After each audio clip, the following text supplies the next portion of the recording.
Hola, muy bienvenidos a Cara B, un programa que nos desafía a abrirnos a otras perspectivas, a darle voz a las personas que dentro de los espacios públicos y de la opinión en los medios generales aparecen poco y sin embargo son fundamentales para nuestra vida común. Así es, como hoy día tenemos dos invitados que ha conseguido el Centro de Estudios Libertario. Nuestro primer invitado es el mayor Gonzalo Urbina, comisario de la Tercera Comisaría Santiago Central. Le damos la bienvenida. Muchas gracias, mayor, por acompañarnos. Y luego les presentaré a nuestro segundo invitado, que es José Soto, y viene a hablarnos de la crisis de la PYME. Orden y patria es nuestro lema. La ley, espejo de nuestro honor. Del sacrificio somos emblema, carabineros de la nación. Queremos hablar de este sacrificio que en la segunda estrofa de su himno dice: si el mal acecha la paz del nido, do la inocencia se cobijó, vamos sin miedo tras el bandido, somos del débil el protector. Mayor, ¿cómo han vivido ustedes bajo estos principios, este espíritu de servicio al débil, este último tiempo durante la crisis social? Hola, primero que todo, dar las gracias por la invitación. Ha sido muy duro. Yo tengo 25 años de servicio. Dentro de mis 25 años de servicio, nunca, por lo menos yo, con mis congéneres, habíamos vivido una situación tan difícil en nuestro país, ¿no es cierto? Y lo que hemos afrontado como institución. Desde los primeros días de que se produjeron todas estas situaciones de estallido social, de desórdenes, hemos estado al frente, dando cumplimiento, obviamente, a los mandatos del mandato constitucional, con la finalidad de, como decía usted, orden y patria, poner orden, ¿no es cierto?, restablecer el orden público quebrantado respecto a todas las situaciones que han ocurrido. ¿Y qué pasa detrás del frente? ¿Qué pasa con los que llegan después de la pelea en la calle, con sus vidas familiares, con su tiempo libre? Como decía en el caso de mi generación, 25 años de servicio, esta situación que no se ha vivido, ha sido difícil para uno como comisario, como mando, como responsable de mantener gente al mando de uno, donde con toda la vocación, podríamos decir, ¿no es cierto?, donde nosotros por una situación especial elegimos esto en forma voluntaria. Trabajamos muy duro, hemos trabajado muy duro todo este tiempo que ocurrió, especialmente las primeras semanas, donde incluso obviamente muchas veces tuvimos que quedarnos en la unidad, dormir un par de horas para seguir continuando trabajando, para dar tranquilidad a la gente, a los vecinos en especial de mi sector y de muchas comisarías, ¿no es cierto?, tanto a nivel país, ¿no es cierto?, donde Carabineros tiene esa responsabilidad.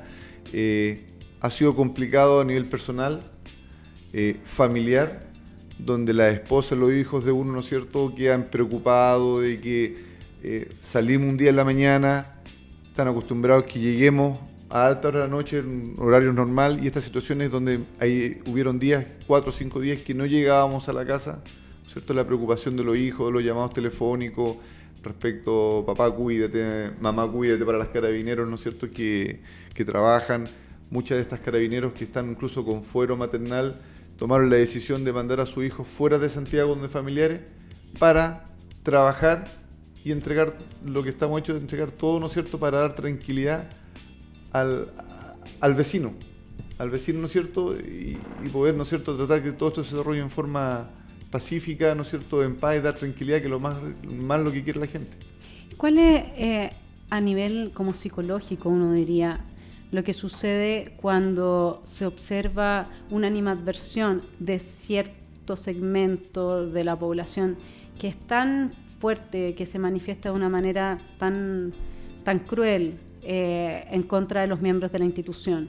Estamos hablando, ¿no es cierto?, de hasta incluso sectores feministas, que si luego uno es parte de la institución de Carabineros, como mujer no es considerada, digamos, por esta sororidad que pretendería proteger a la mujer. Estamos hablando de reacciones que no tienen ninguna relación con esta vocación de servicio público que ustedes tienen. A ver, primero que todo, nosotros somos preparados obviamente para salir a prevenir el delito. Es una de las principales formaciones que tenemos desde nuestro inicio que ingresamos a la institución, y eso era uno de los objetivos, ¿no es cierto?, de servir.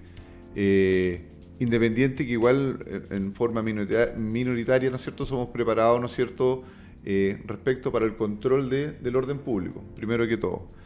Es difícil, ¿no es cierto?, si yo obviamente voy a salir a trabajar para prevenir el delito, para dar tranquilidad al común de la gente, ver lamentablemente grupos minoritarios que se dirigen, ¿no es cierto?, a uno, yo creo más que a uno como persona, se lo dirigen a uno con el uniforme, que lo hablen con tanto odio, con tanto resentimiento.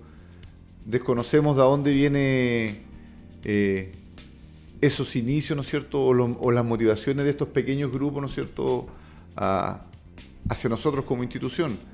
Vemos, como manifestaba usted, ¿no es cierto?, grupos feministas que dicen defender a la mujer, y vemos cómo atacan e insultan a la mujer carabinero. Claro, y ahí lo que nosotros podríamos analizar desde la ciencia política es que hay dentro de todo este mar de crisis de personas que salieron, de víctimas de un lado, de errores por el otro lado, y de la situación de Carabineros, un enfrentarse a como segmentos distintos de la población. O sea, el manifestante pacífico, ¿no es cierto?, el vándalo, que no tiene que ver, y por otra parte como que un grupo muy ideologizado, para el cual yo quiero contarle a Carabineros que, como bien dice el mayor, no se trata de ser mujer, se trata de vestir un uniforme. ¿Qué es lo que representa para un grupo pequeño pero muy ideologizado de personas el uniforme de Carabineros? Representa la mantención, como muy bien dice el mayor, del orden social. Y hay grupos a los que no les gusta el orden social. Hay grupos que les gustaría estar en el poder y dirigir ellos el orden social e imponer su voluntad. Para esos grupos, que son minoritarios y que hoy día están fuertemente adoctrinados, Carabineros siempre va a representar la defensa de los poderosos. A pesar de que ellos lo que defienden es a la ciudadanía, es al Estado, es la propiedad privada en general, con independencia de si se trata del pequeño empresario o del gran empresario. El gran empresario pierde su propiedad y, ya lo sabemos, se quedan miles sin trabajo. Entonces, la labor de Carabineros implica siempre, de parte de estos grupos anarquistas muy radicales, el ver en el otro a un enemigo en su lucha por el poder. Yo no sé, mayor, ustedes tienen como este análisis, han visto estas diferencias en su encuentro durante esta crisis con la gente. A ver, más o menos le explico. El sector jurisdiccional al cual estoy a cargo yo, ¿no es cierto?, es generalmente donde se inician o terminan las marchas en el sector de Santiago Centro, ¿ya? Nosotros generalmente participamos en convocatorias que se iniciaron desde el principio, en manifestaciones pacíficas, donde por mandato constitucional nosotros debemos resguardar a los manifestantes, ¿ya? Donde se han iniciado las marchas en Plaza Italia, se han desplazado por todo lo que es Línea Alameda y han terminado generalmente cuando terminan en Plaza Los Héroes. Servicio, ¿no es cierto?, que ha sido resguardado por personal territorial, tanto de la primera como la tercera comisaría, y se han desarrollado sin ningún problema. Tenemos el caso de una o dos semanas atrás, donde un grupo de funcionarias de la tercera y cuarta comisaría resguardan una manifestación completamente pacífica, y al terminar un grupo reducido de personas, ¿cierto?, atacan a este grupo de mujeres y las lesionan, pese a que todo el desarrollo, ¿no es cierto?, de la actividad se desarrolló sin ningún problema.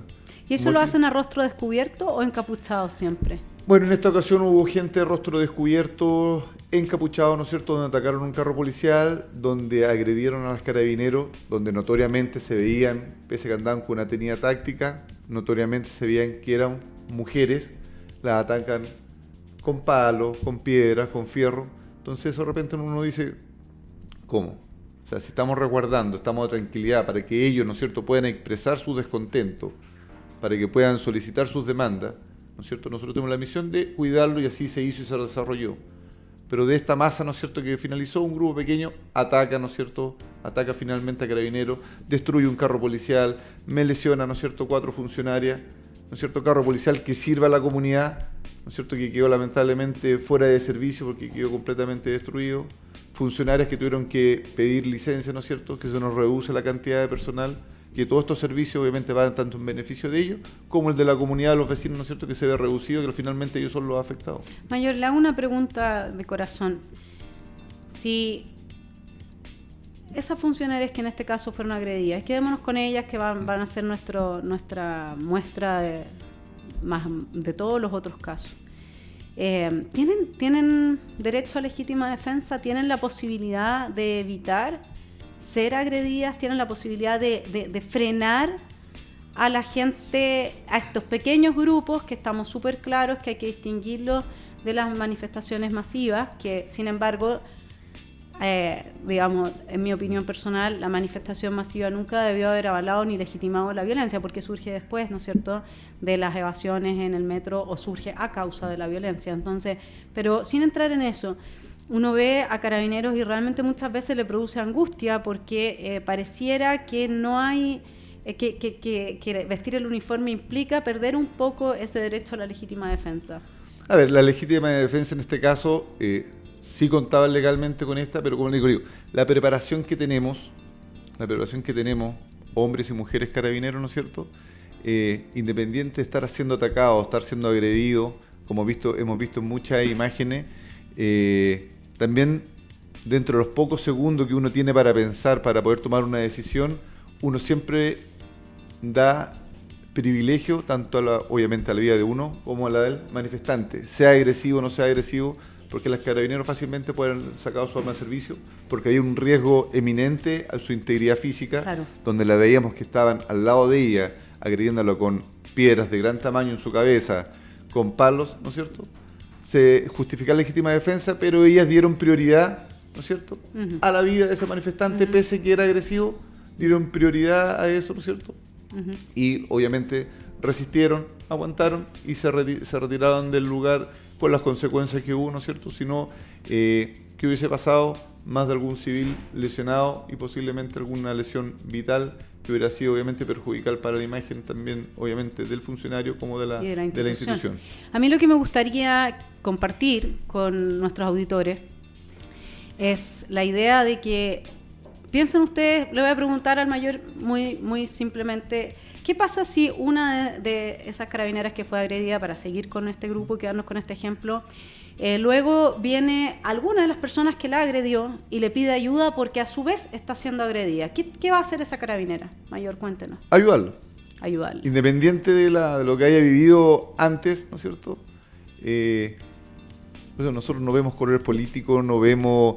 ni siquiera algo personal, como una podría situación haber sido personal, ¿no es cierto? Obviamente, si una persona nos pide ayuda, vamos a ayudarla.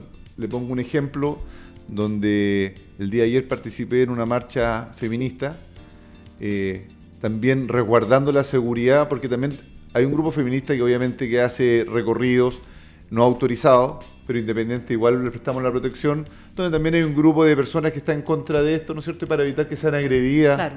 Para que se puedan manifestar en forma pacífica y también puedan dar a conocer sus ideas, resguardando. Y lamentablemente con mucha pena veíamos que muchas mamás acompañadas de niñas menores de edad, 5 o 6 años, nos presentaban como que ellas eran las personas buenas y nosotros las personas malas, éramos los hombres malos. Entonces obviamente entramos en una discusión con un par de mamás. Dije, si mantenían algún tipo de problema con Carabineros, algún tipo de odiosidad, ¿no es cierto?, que esa no se la transmitieron a sus niños, porque sus niños en un momento iban a ser víctimas de algún tipo de agresión, de algún tipo de ilícito, ¿no es cierto?, donde ¿a quién van a recurrir? Sin más que nada que pueden recurrir a Carabineros. Entonces, al incentivar esta imagen de Carabineros como hombre malo, como mujer mala, ¿no es cierto?, un menor de edad en caso de que se extravíe, que se pierda o sea víctima de un ilícito, ¿no es cierto? Va a ver, ahí está el carabinero, no, mi mamá me dijo que era malo, no recurro a él, ¿qué va a pasar con ese niño? Si independientemente de los pensamientos que ellos tengan, ¿no es cierto? Y de la odiosidad que puedan tener carabineros, si ellos recurren a nosotros, ahí vamos a estar siempre para ayudarla en las circunstancias que sean.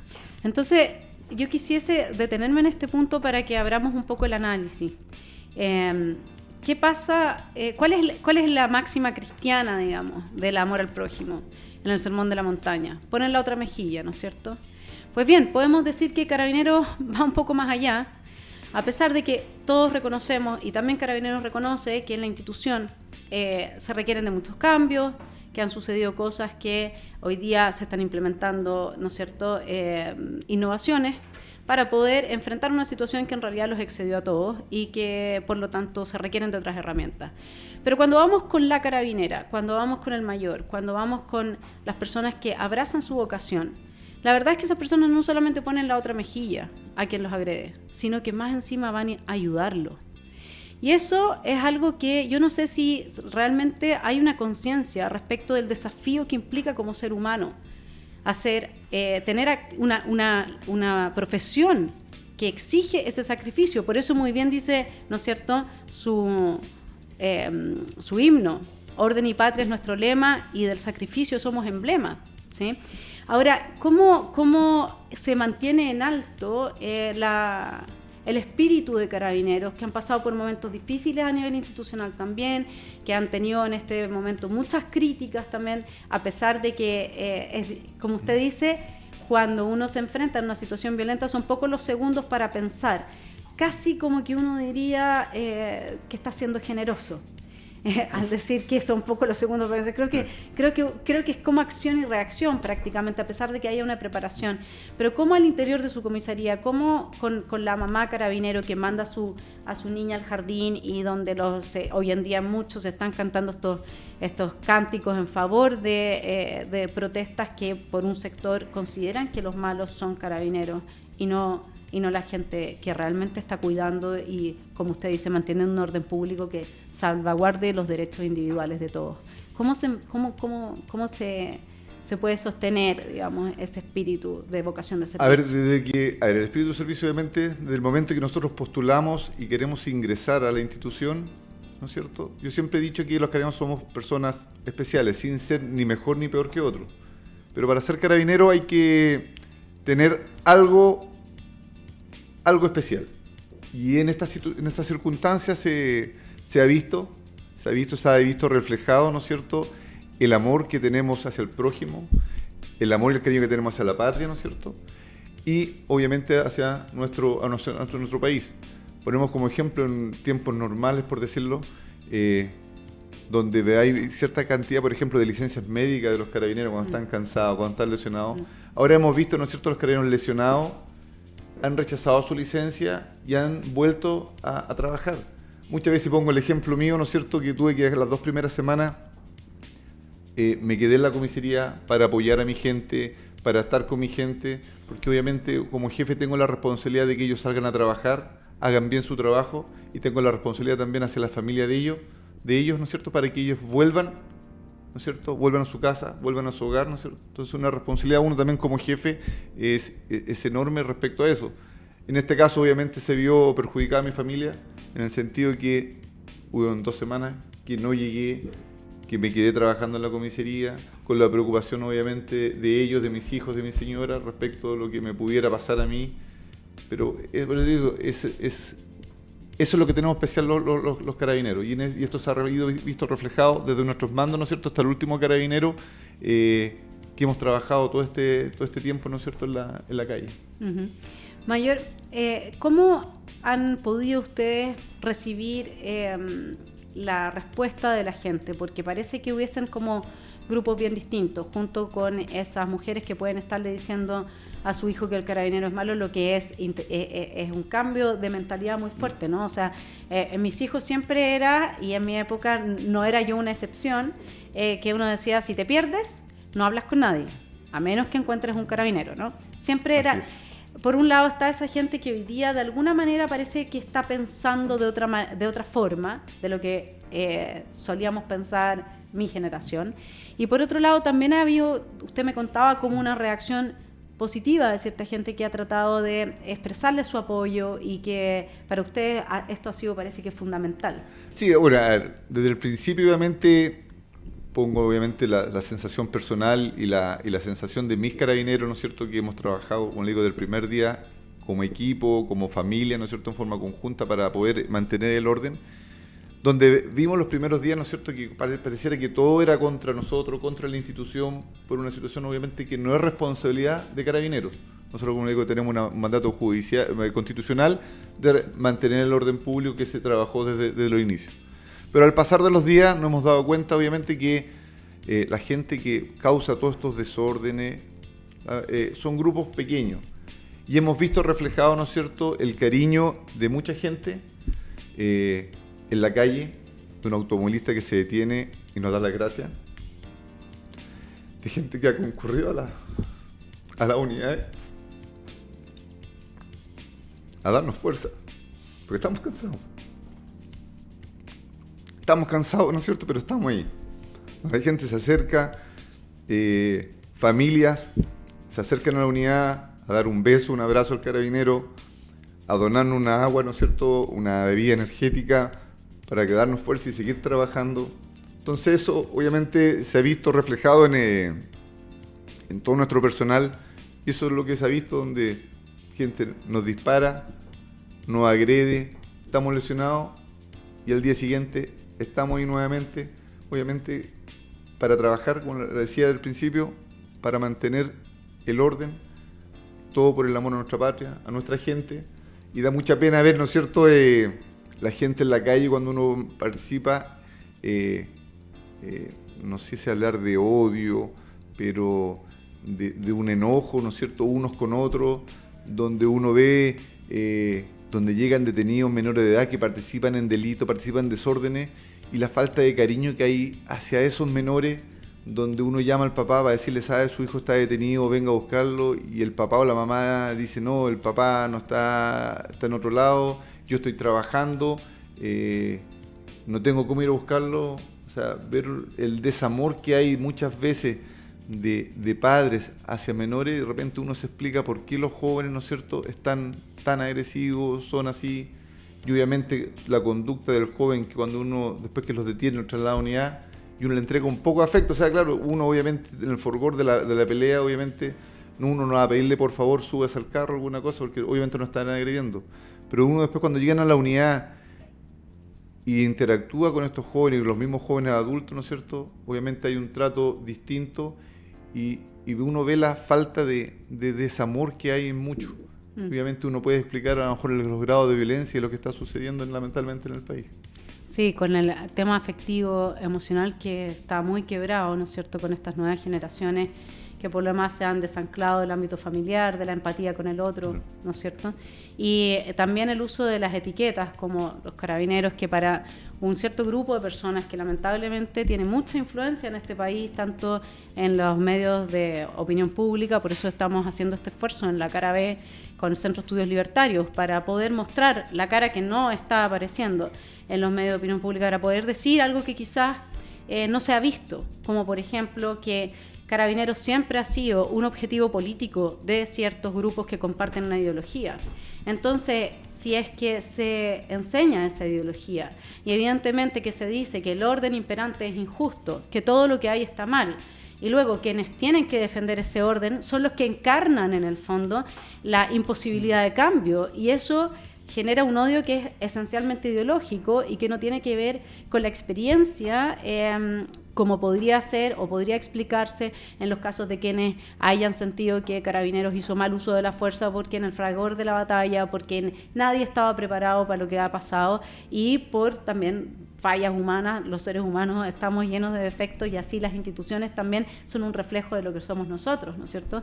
Entonces, esa educación que hoy día se está fundando en que todo el sistema es injusto, y que todo lo que hay es un esquema de dominación, y que por lo tanto quienes defienden ese esquema son carabineros, es lo que en parte a mí me gustaría compartir con usted y con su institución, como también parte de la explicación, además de lo que decía usted de la falta de afectividad por todas estas nuevas generaciones que prácticamente no tienen a nadie que les diga, tú eres importante para mí, vamos, hagamos algo positivo, ¿no es cierto? Hay muchos niños del Sename, entre la gente que ha sido tomada, digamos, presa en este último tiempo. Hay muchos niños que, como dice usted, llaman a los padres y no sucede nada, pero también hay un pensamiento compartido que se ha instalado desde la educación que nosotros tenemos, en que Carabineros esencialmente estaría defendiendo un orden que es injusto.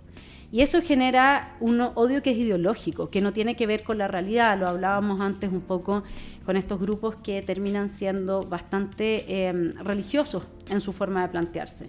Entonces ustedes se llevan pagando todos los platos rotos por un lado y por el otro, y obviamente que, como usted dice, Carabineros cumple órdenes, cumple la función de resguardar la ley y el orden, bajo las cuales la gente pueda vivir en paz.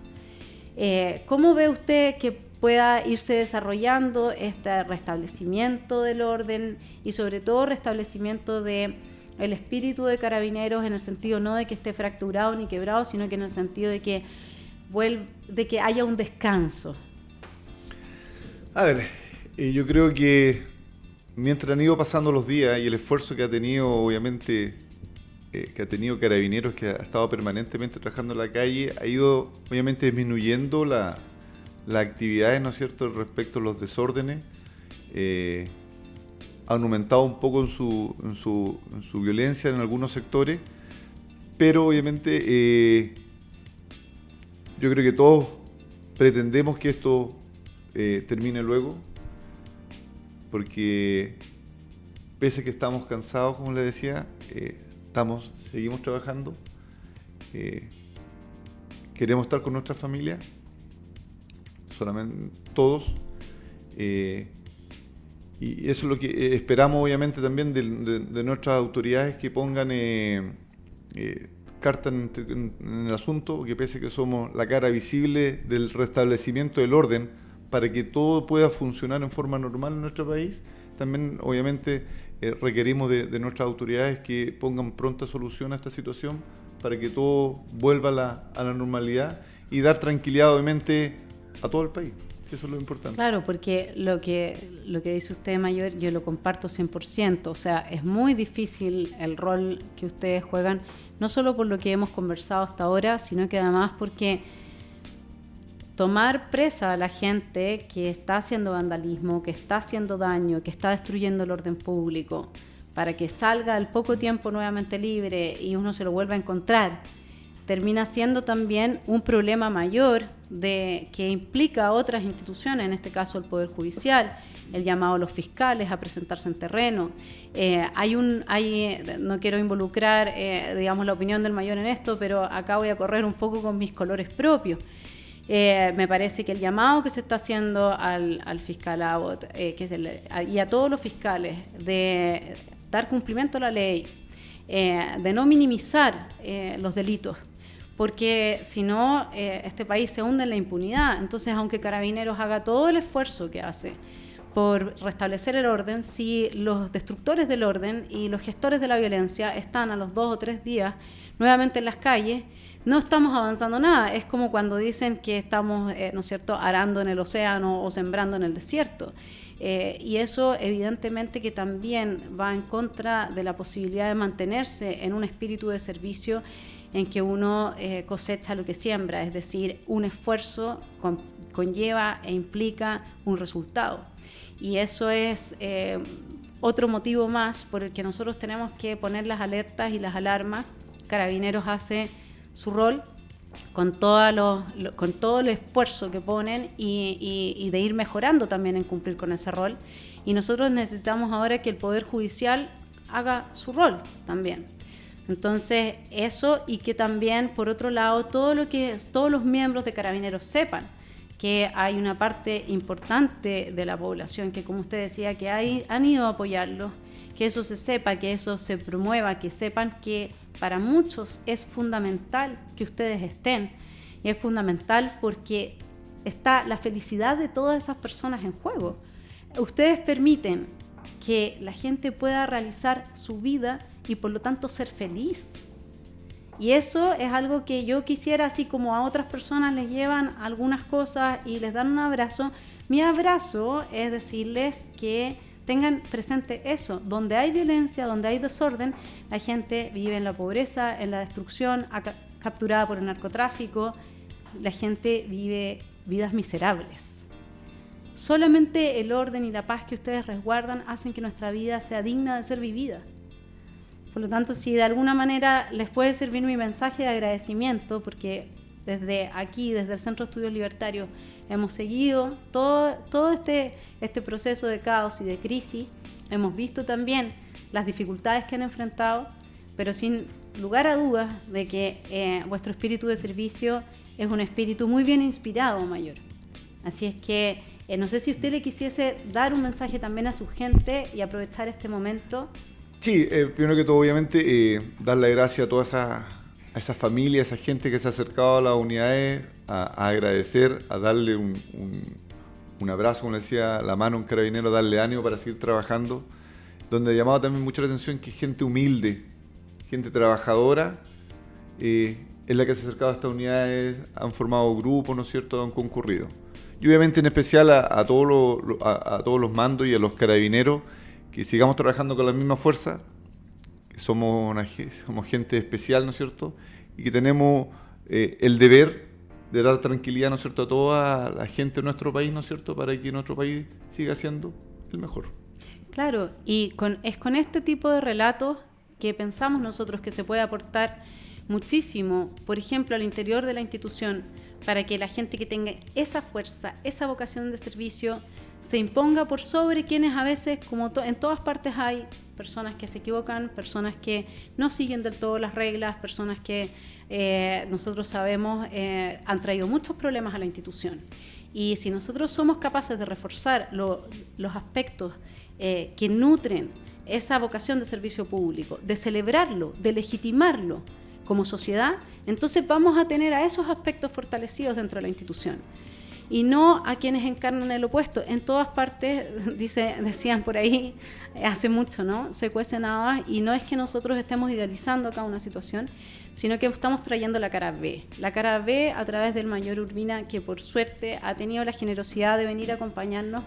Mayor Gonzalo Urbina, yo le agradezco en nombre del Centro de Estudios Libertarios que usted se haya tomado este valiosísimo tiempo en venir en un momento en que lo que más necesitan es tiempo para descansar, y que nos haya dado su testimonio en representación a su institución, porque de eso se trata de acercarse a la ciudadanía y hacerlo desde distintas voces, y nosotros agradecemos profundamente la suya. Muchas gracias. A ustedes, ¿no es cierto?, por la invitación, obviamente, y dar a conocer, obviamente, que Carabineros somos ciudadanos también de este país, igual que todos, que cumplimos una función especial. Nada más que eso. Muchas gracias, Mayor. Muchas gracias por su sinceridad también. Bueno, aquí seguimos entonces con Cara B. Nuestro próximo invitado nos va a hablar de la situación de PYME, y hacemos un corte y volvemos en breve.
Hola, aquí estamos de vuelta en Carabé, ahora con un nuevo invitado. Estamos con José Soto, que es director de Mime Pro Argentina. Bienvenido, José. Muchas gracias, un gusto que me hayan invitado.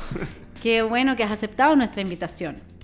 Hay una parte de esta realidad que ha salido a flote con mucha fuerza en estos últimos días a propósito de la destrucción de la pyme, que da la mayor cantidad de empleo en este país por lejos, ¿no es cierto? Así y lo es. que va a seguir en adelante. Fíjate, José, que te quería comentar lo que dijo Mario Marcel la semana pasada.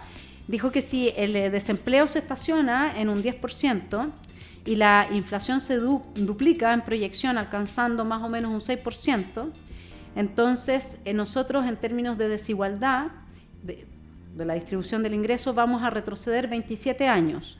O sea, es exactamente toda esta destrucción de la propiedad de la pyme y de la propiedad privada, toda esta violación al derecho de la propiedad, lo que ha generado, en palabras de Mario Marcel, es que volveremos al año 92 en términos de desigualdad y por lo tanto no se logró ninguno de los objetivos que las demandas sociales exigían. ¿Qué te parece a ti? ¿Cómo nos puedes decir, cómo interpretas tú como miembro de la pyme afectada lo que ha sucedido en esta crisis? Bueno, primeramente yo trabajo desde muy pequeño, he trabajado siempre con clientes que tienen pymes, pequeños negocios, almacenes, y ya a este nivel ya totalmente se rebasó el vaso. O sea, ya estamos en un punto de que las pymes dicen, a ver, ¿sabes qué? Mira, si estas personas no respetan la ley, ¿por qué tengo que respetar yo la ley? ¿Cierto? Si estas personas destruyen mi negocio, destruyen mi fuente laboral, ¿cierto? Bueno, ¿qué voy a hacer yo? Defenderme. Yo me defiendo a un nivel de que si tengo que dispararle a una persona, le voy a disparar.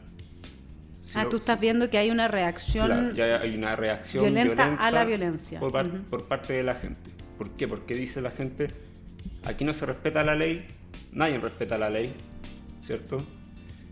Yo personalmente encuentro que ni los congresistas respetan la ley, ¿cierto? Entonces dice la persona, ¿por qué voy a respetar yo la ley, ¿cierto? De no ocasionar un acto violento para defender mi fuente de ingreso, que me costó mucho trabajo conseguirlo. ¿Por qué yo tengo que respetar la ley? Si nadie respeta la ley, no respetan mi negocio.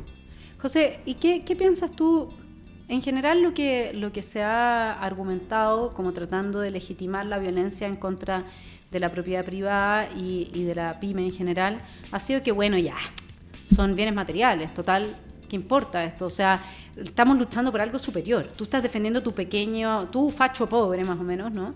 Estás defendiendo tu pequeño negocio, mientras que nosotros estamos defendiendo que cambie un sistema que es injusto, que cambie, que todo sea bien. Nosotros de hecho estamos luchando por ti. Si ganamos nuestra lucha, tú vas a estar mejor también. No, ni siquiera vas a necesitar tu pyme. ¿Qué dirías tú de eso? Bueno, por un punto de eso de que, a ver, son solo bienes materiales. Pero si bienes materiales son años de trabajo y esfuerzo, ¿sí? Yo partí trabajando, dice una persona X, en un McDonald's, ¿cierto? Para empezar a pagar mi estudio.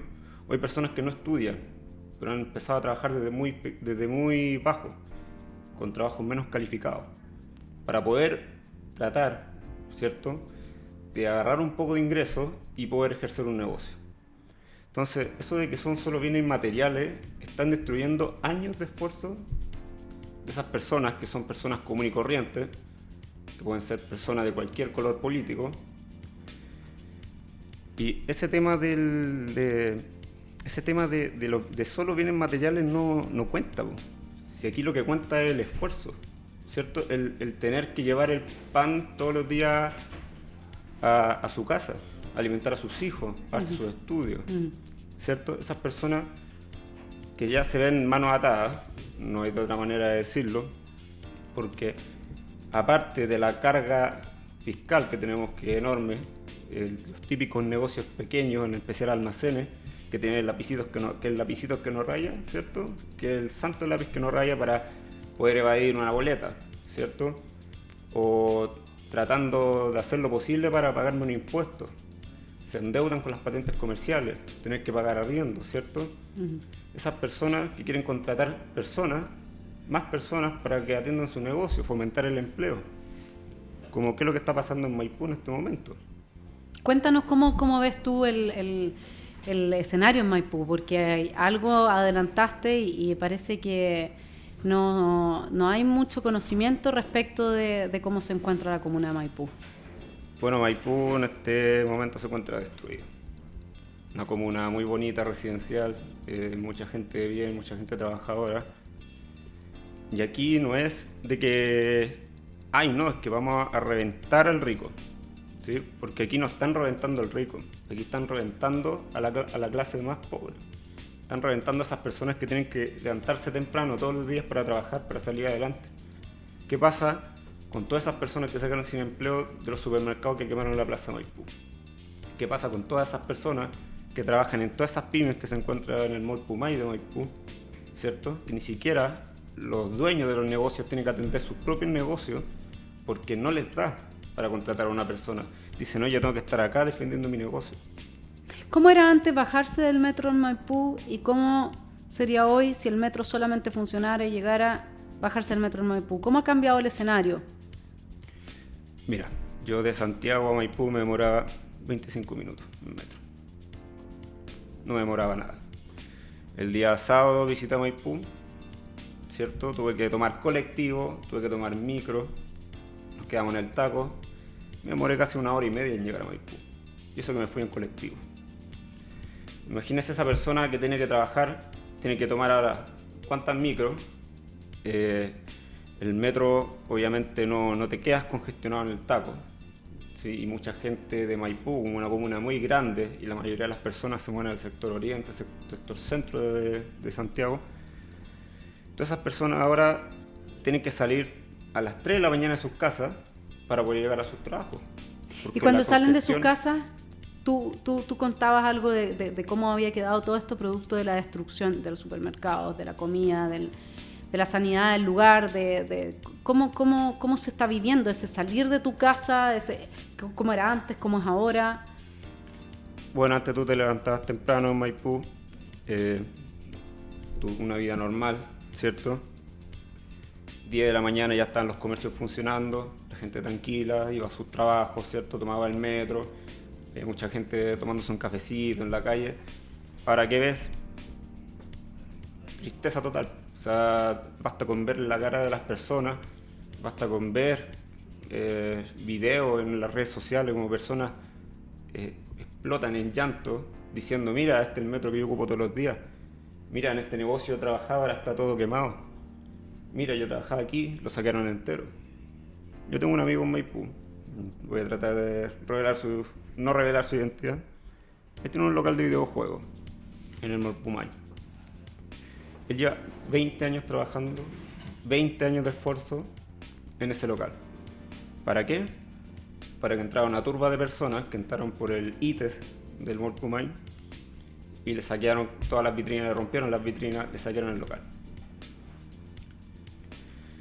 Mi amigo no es de fumar mucho, pero fuma todos los días ahora. O sea, se le nota el nerviosismo que tiene, se le nota la preocupación de cuidar su negocio, porque es su fuente de ingresos. Y además todos los vecinos de la comunidad del Mall Pumay vivieron un momento muy violento, pero violento extremo, donde tuvieron que agarrar unas barricadas y empezar a forcejear con los encapuchados, que no solo andaban con palos, andaban con armas de fuego y con acelerantes, que la misma gente pudo ver eso. Y bueno, aquí en este tema el trabajo de Carabineros es un trabajo muy importante que hace Carabineros, pero ¿qué pasa cuando el Estado está intrometido en todo, ¿cierto? Y le quita la libertad a Carabineros de ejercer su trabajo? Porque tenemos que tomar algo en cuenta, que Carabineros hace un trabajo excelente. Tenemos una de las mejores policías en este continente. Pero ¿qué pasa cuando Carabineros detiene a una persona y el otro día sale y esa persona dice, ya, ¿cierto? Cuando la gente los detiene a esa persona que está robando, que dice, no, llamen a Carabineros. El mismo delincuente, porque sabe que se lo lleva a Carabineros, está seguro y no le van a pegar y va a salir al otro día. Entonces, o sea, tú dirías que de alguna manera podríamos pensar que la impunidad que se está dando en términos de que hay una puerta giratoria muy rápida, está fomentando a que las personas dueñas de su negocio y que quieren defender sus locales piensen en tomarse las armas por sí mismas y defender su fuente de ingreso. Así es. Bueno, y no solo lo digo yo, y basta con ver las redes sociales, ya hay casos donde personas han tenido que defender su negocio, ¿cierto?, por el medio de las armas. ¿Y crees que eso va en aumento o que ahora que ha bajado un poco la violencia, la gente se está olvidando de la idea y se están calmando? Y ¿cómo ves esa situación? La verdad que yo creo que no. Primeramente hay que partir de que se supone que el Estado tiene que garantizarnos la seguridad pública, el orden público. Y tenemos un Estado decadente que lamentablemente no nos está garantizando esa seguridad, ¿sí? Primeramente, las personas aquí empiezan ya a formarse milicias ciudadanas. Que yo en Santiago, donde vivo, ya he podido ver milicias ciudadanas, chalecos amarillos, personas que están afuera de las casas toda la noche, con palos, ¿cierto?, defendiendo los edificios, las comunidades, ya que lanzan piedras, uno no sabe de qué son capaces. Sin embargo, claro, eso es como hacia lo que viene, pero ya hay 20.000 pymes, ¿no es cierto? 20.000 creo que eran, ¿no? Que están que van a tener que cerrar o que ya han cerrado con los costos, sí, 20.000 pymes, con los costos que eso tiene para el empleo, para entonces el empobrecimiento absoluto del país. Y ¿cómo ves tú la posibilidad de que esta pyme pueda de nuevo fortalecerse, de nuevo reemprender y ocupar el lugar que ocupaba antes de la crisis en la economía nacional? Bueno, yo conociendo mucha gente que son dueños de negocios, cargo lo importante de que algo positivo, de que aquí la gente se mantiene positiva. Vivimos en un país de emprendedores, vivimos en un país donde la gente siempre quiere salir adelante. Y en este tema de cómo tirar las pymes para arriba, bueno, deberíamos de empezar por el gobierno también, de darle el apoyo a las pymes que han tratado de hacer algo ahí, como mover una piedrita, no sé, para ver si... No, y empezando con no soltar a los vándalos que vandalizan los locales, ¿no es cierto? O sea, ese sería el primer apoyo que le podrían dar a la pyme, porque ¿qué sacamos con meterle plata si después eso va a ser todo destruido y va a quedar más encima en la total impunidad? O sea, yo me puedo imaginar que ese amigo tuyo o así, cualquier otro que haya sido vandalizado, al ver nuevamente los vándalos en la calle, tiene que sentir una rabia muy grande. Claro. Ya muchas personas han cerrado sus pymes, otras personas dicen, ¿sabes qué? Me voy a ir al país, voy a emprender un negocio en otro lado porque aquí no se puede. O sea, ya basta con la delincuencia que he tenido que sufrir antes de que sucediera todo esto. Y ahora ya llegó un momento que ya no da para más.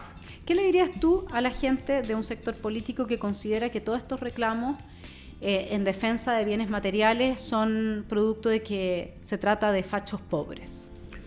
Bueno, esto me da risa porque este tema de facho pobre, primero facho lo hacen llevar por la palabra fascista, ¿cierto? Que ellos dicen, no, maldito sistema capitalista. Pero ellos no se dan cuenta que le dicen facho a una persona, siendo que el fascismo es el total totalitarismo. Entonces, este nivel se puede ver, obviamente, porque si tú ves las redes sociales, muchas personas que han denunciado, incluso una mujer que increpó a unas personas, si no me acuerdo, en Santiago Centro. Parece, en el colegio de profesores, sí que no me acuerdo. Que decía que ¿por qué adoctrinan a mis hijos? ¿Cierto? Le enseñan a que el capitalismo es malo, ¿cierto? Siendo que el sistema capitalista es el sistema que menos pobreza ha traído. Y en ese sentido yo creo que se deberían de tomar medidas fuertes. O sea, empezar a ver el tema del adoctrinamiento en los colegios, condenar, ver cuáles son los profesores que están involucrados en esto, los grupos que están involucrados en esto. Porque en los colegios dicen, no, usted tiene que ir con un palo a destruir el capital. O sea, usted vaya con un palo a destruir ese negocio, ¿cierto? Y también se ha visto como en videos, como personas al parecer les entregan dinero también para que saquen los lugares. Entonces, aquí hay un tema ideológico pero enorme que... O sea, tú dirías que hay una intención deliberada de destruir el fundamento de la economía, del modelo. Así es. Yo en lo personal, yo creo que esto es una guerra híbrida. Muchas personas que a lo mejor me estén escuchando que ya sabrán lo que es una guerra híbrida, otras personas que no, lo bueno es que lo busquen, pero yo creo que esto es una guerra híbrida porque, a ver, aquí yo estaba hablando con un comerciante que vende en la calle, vende zapatos ahí en la Plaza Maipú, y él me dice, mire, yo tengo que estar trabajando en la calle porque a pesar de tener un negocio tengo que pagar impuestos, ¿cierto? No puedo invertir, y yo tengo una persona trabajando aquí. Yo no le pago imposiciones, nada. Pero esta persona gana mucho más dinero que trabajar legalmente. Y eso ocurre. ¿Cierto? Entonces esa persona me dice, yo no sé por qué están pidiendo una asamblea constituyente. O sea, si aquí yo tengo un descontento, dice esa persona. Y puede haber cosas que comparto contigo, cosas que no. Pero yo sí tengo un descontento. Tengo un descontento por las pensiones, por la salud, ¿cierto? Por el empleo, por la decadencia que hay en el país. Pero eso no significa de que tengamos que cambiar la Constitución. Él me dice, yo no tengo nada en contra de la Constitución. Porque yo en lo personal, si le preguntan a una persona, oye, ¿qué no te gusta de la Constitución? Claro, es que todos somos iguales y todos somos libres, ¿eso es lo que no te gusta? Entonces lo que tú en el fondo ves es que todos estos ataques van hacia los fundamentos del modelo y de la Constitución y de la forma en que estamos ordenados, digamos. Así es. Y bueno, tan solo date cuenta de lo que pasa en Bolivia, en Ecuador, en Colombia. Yo viví 7 años en Ecuador. Yo cuando era pequeño me fui a vivir para allá. Y bueno, tuvimos que regresar a Chile cuando ganó Rafael Correa.